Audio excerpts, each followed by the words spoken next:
Hi, welcome to our YouTube channel. It's called the Living Out Loud Project. That it is. My name's Claire. And I'm Anna. I'm from England, clearly. Yes. And I am from the United States of America. But we don't hold it against her. So we decided to do this video. We have quite an interesting way that we met. And whenever we tell this story to friends and family and, acquaintances, everybody's kind of shocked and... to say the least. And they're kind of intrigued about our little romantic story of how we met. So we decided to share with you how we met on Tinder. It's true. But don't tell anyone. Shh.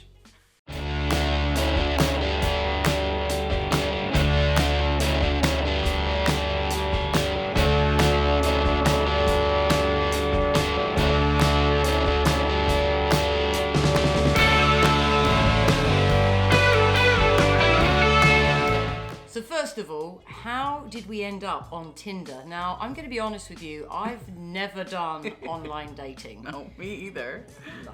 Liar. True. I haven't, and that's because it scares me, to be honest with you.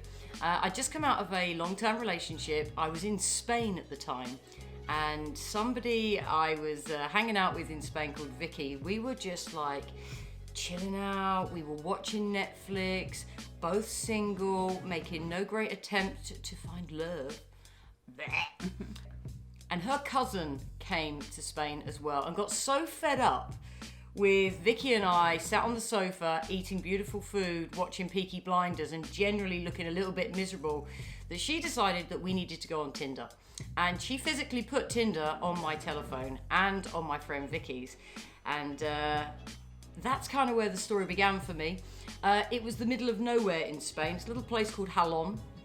And I think it's fair to say I was the only gay in the village. Yeah. Well, probably one of very few gays in the village. Like so 100% sure. So swiping through took about 30 seconds and I was done. And that's kind of how I got on Tinder originally. And what about you? Yeah, so kind of started like similar, but a bit different. Also was in a long-term relationship that had ended. I had been, single for a while, kind of getting things back together in my life. And a friend and I were out at a local bar, and we were many whiskeys in. and she just looked at me and said, "Listen, like, it's time. You need to start dating." And I was like, no, like, absolutely not. And I had gotten up and gone to the bathroom. And when I had come back, I had this Tinder profile set up for me. So it was a bit of a giggle. It was something I kind of like played with back and forth, but never really, kind of took anything too seriously. I even at one point, I think, like, deleted it and then put it back on. It was a real, like, love-hate relationship of, like, oh, I can't believe I'm putting myself out there like that. It's a bit think cringy. Tinder has that rep as well, though, doesn't it? I think Tinder has a reputation of you go on Tinder if you want to get your leg over. It's hookups is what I first thought of when I thought of Tinder. Totally. And I still think there is this element of shame about it, because I'm going to share with you my Tinder profile when Anna and I matched. So on the screen now you'll be able to see my main picture. And the first line of my description, it felt really important to me to be completely honest and out there and say that the first thing is that we never admit that we met on Tinder. And here we are. A little while later. So you went on Tinder. I went on Tinder and I went on a couple of dates, and actually, like, I approached it with, Anna, don't take this too seriously. Just have some fun. Like, just have some fun. You're going out and you're meeting some new people. What could be wrong with that? Yeah. So I went on a couple dates. Didn't think much of it. Had like some great meals, met some really awesome women. And then one day we matched. Yes. See, I remember seeing your picture, and I'll be honest, I was with my friend Laura, and she was a bottle of wine deep, and I think she was on my phone at the time. And she said, "What about this one?" And you're like, "God, no! Oh, what are you thinking?" It's really interesting, isn't it? How it's so basic and almost barbaric how we select on Tinder. But I do believe there's like a thing that happens. I do believe that whether it's somebody's eyes or their features, you know, we've talked about it at length about people you find attractive, because sometimes, like, my friends date people, I'm like, what? What are you seeing that I can't see? It's just like a personal first impression that I guess you make from a photograph. Yeah. Just like you would if the person is across the room from you. Maybe. I find it easier on Tinder. I don't know. I found it easier without the pressure of a social situation. Totally. It's like less vulnerable. So you're like, oh, okay, yes, no. God, no. So Laura shows me this one, and I'll show you the pictures that Anna had on her Tinder profile. I'm going to put them on the screen now. So it starts off fairly normal. I'll have to tell you that this picture on the screen now, she doesn't even look like that. I mean, look at the picture on the screen and the picture of her now. Look at the camera. It's not the same person, is it? I feel like trading descriptions. One where you've got your straight hair and you're looking really forlorn, like some kind of Victorian poet. I wasn't forlorn. I don't know what was I had just gotten back from getting my hair done. So really? Did you pay them? Did you tip her? I did, and she had straightened blow dry because I have curly hair, so she blew dry it straight and put like a little wave in it. Don't say blow dry. What do Americans say? A blowout. But it wouldn't be a blowout because it was after a cut and color. It would be a blow dry. A blowout is if like you don't need any of that stuff done and you just go to like the place and have them wash and blow dry your hair. A blowout to me means something very This different. is gonna be another video at another time. Another day. Which one is it? It's one of you on the beach, sunglasses on, Oh yeah. hamming it up. Yep, love the beach.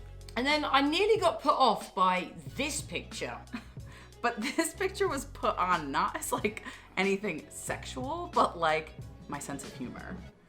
Yeah. I'm not sure. I was a little bit scared. I am a Brit and I am a self-confessed bit of a prude, so the fact that she had her bangers out... I didn't have...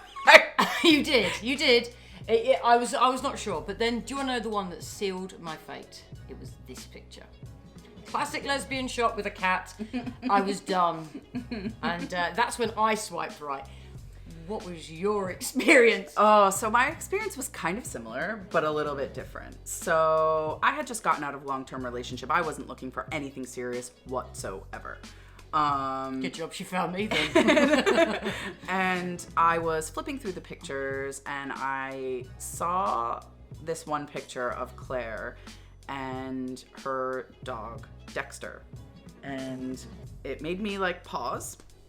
And I was like, oh, okay, she looks like a really solid, like decent human. She means fat, solid. No, joking. Yeah, no, like a really decent person.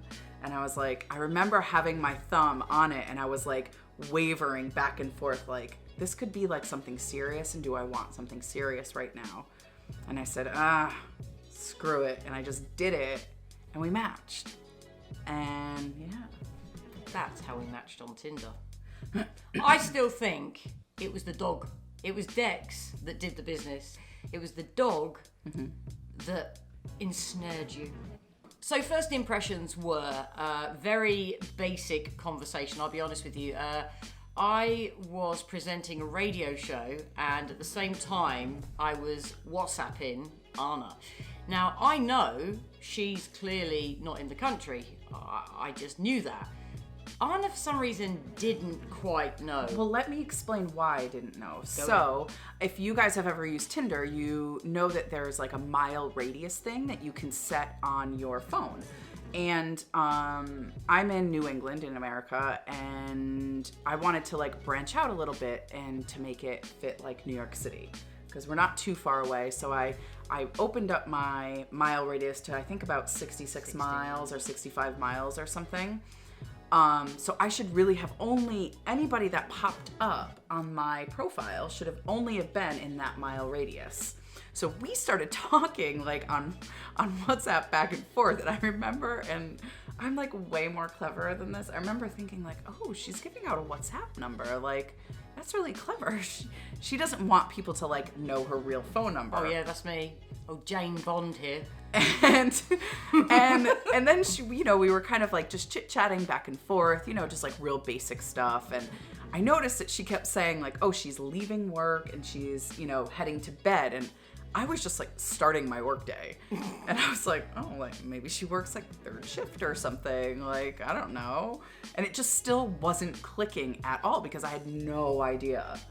And then... She's actually very bright. I want you to know that she's actually very intelligent. She's a very, very skilled mental health therapist. She's an absolute professional, and she's normally quite sharp. And not on this occasion. No, not... Well, because I had no reason to think that you were outside of the country in Europe. So then all of a sudden it started to like all click together, and I was like, wait a minute. Wait a minute. Where are you? Like thinking like maybe she's in the Hudson Valley or in the city or Long Island. And she's like, well, I'm currently I'm a Brit, but, and I was like, you're in Europe. God, you're in Europe. Okay. All right. This makes so much sense. And like, oh, like you're in Europe. Woof. Like this is going to be interesting. So we essentially started a long distance relationship. True. And I don't know if you've ever done a long distance relationship before, but I take my hat off to you if you have. Yes. Bravo. It's tough, and anybody who has done it will know that you are fairly reliant on the telephone.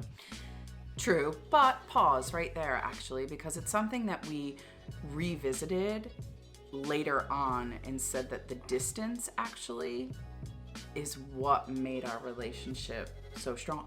Yeah, so fast. Absolutely. Yeah, because we had to only rely on verbal communication to get to know one another. Yeah, and words. Yeah.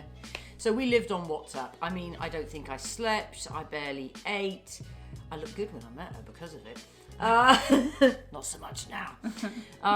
But we were on WhatsApp 24 hours a day, 7 days a week. And what we basically did is we kept headphone companies in business. Yes, we did. I got through 6 pairs of headphones. Easy. Yeah. What else did we do? We also learnt about mobile phone signal, cell phone signal, okay? So I would have my telephone, I'd have my headphones in, and we would be chatting. She would go everywhere with me. Every supermarket, everywhere I went, shopping, on my way to work, at work, leaving work, driving home. I mean, everywhere we took each other. So it really felt like we truly knew each other on an incredibly deep level. I don't know about you. Yeah, it's bizarre. And I bet even hearing it right now, it sounds absolutely insane. But we were just we got so immersed in each other's lives and talked about things, deep things, and then just like random everyday things. Yeah. And we shared in each other's life in such a different kind of way that I've never really experienced before. No, it was an incredibly intense connection. I mean, we joked about it. I didn't know about this, but gay relationships, lesbian relationships, here in America. U-Haul. Right. Come on, guys. Everybody knows about lesbians and U-Hauling. No, I'd never heard about this, but when she explained it to me, I cried laughing. You know, in England, we often say, you know, what happens when a lesbian goes on a first date, second date, you know, they move in together, third date, they buy a cat. You know, that's the way of the world. Here they call it U-hauling, which is obviously the van rental place. The moving company. Second date, you're U-hauling in. And it's true, you know, we were very aware of that, but we also trusted our gut instinct, and I knew unequivocally that I would regret not grabbing this opportunity. And that alone was enough to face the fear and do it anyway, as they say. But what I want to talk to you about is not only living on headphones and WhatsApp, is signal, mobile phone signal. Who knew that was going to be so important for the development of a relationship and a love? Unbelievable. So I can tell you every sketchy patch of 4G signal in Spain. Yeah. In that corner of Spain, I know every dip, hill, fuzzy bits where she would stay connected but couldn't hear me, but it was worth hanging on for. Wasn't worth hanging up. Places where I just said, I'll phone you back, it's just about to go. Yeah. And for you, we live here in America and we live here near the beach. So Anna was convinced, right, that at low tide, the signal was worse. Convinced. You still are. You still And she still laughs. And every time I'm like losing her, she's like, is it a bit of low tide, love?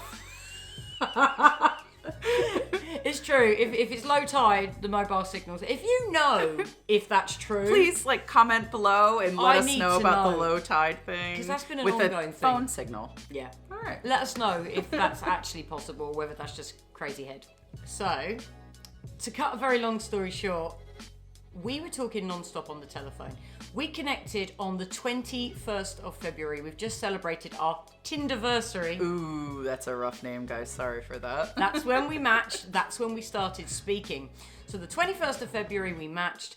On the 6th of March, she arrived in Madrid. And I travelled up to Madrid to meet her. She steps off a plane. And we had a number of conversations as she was booking the flights. Yeah. Now, you were at your mum's. Yeah, so it was just starting to like feel like spring around here, and it's like a glorious time. And it was a warm morning, and I got a phone call from my family, and they said, listen, why don't you come over for a cup of coffee? We're sitting out in the back deck. It's beautiful out. And I was like, yes. And I threw on some clothes and ran over there with my headphones, obviously, connected. And just kind of basking in the sun, feeling good about life, and just kind of contemplating a little bit, and had a bit of a think with myself, and said, you know what, like, what do I have to lose?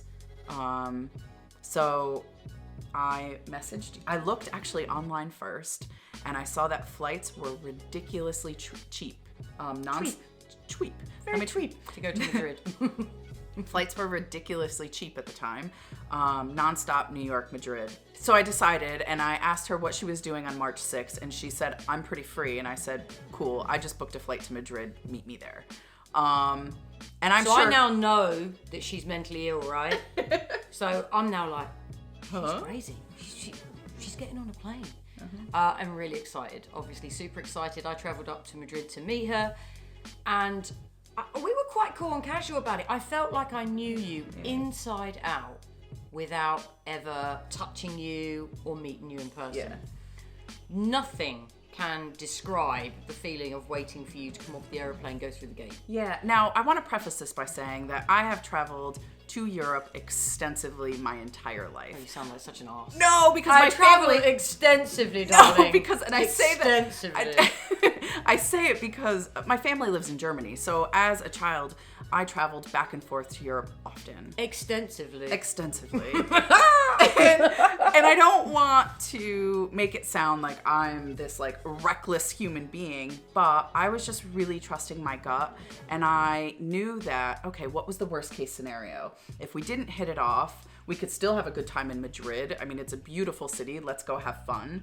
And if we did hit it off, amazing. And if I felt uncomfortable at any time, we could just separate and go our separate ways. So really, it just felt like it was a no-brainer. I think it was really brave of you. I mean, you always tell that story. It's like, okay, if she's weird, I'm going to go to Germany. And that's cool. Yeah.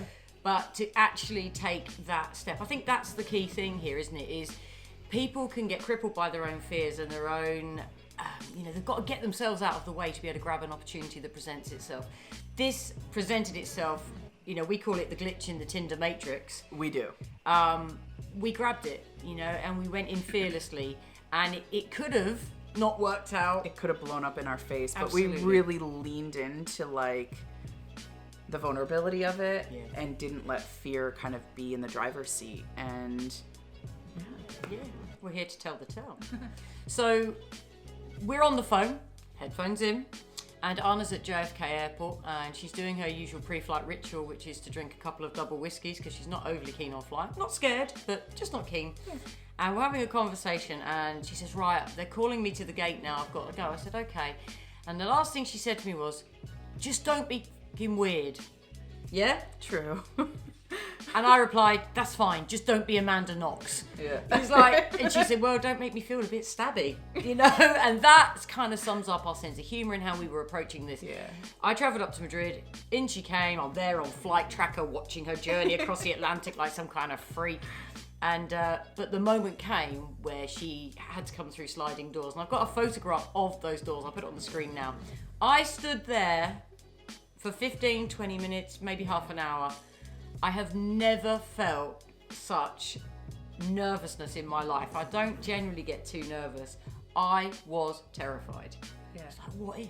What if she takes one look at me and goes, dear God, what am I doing? Yeah.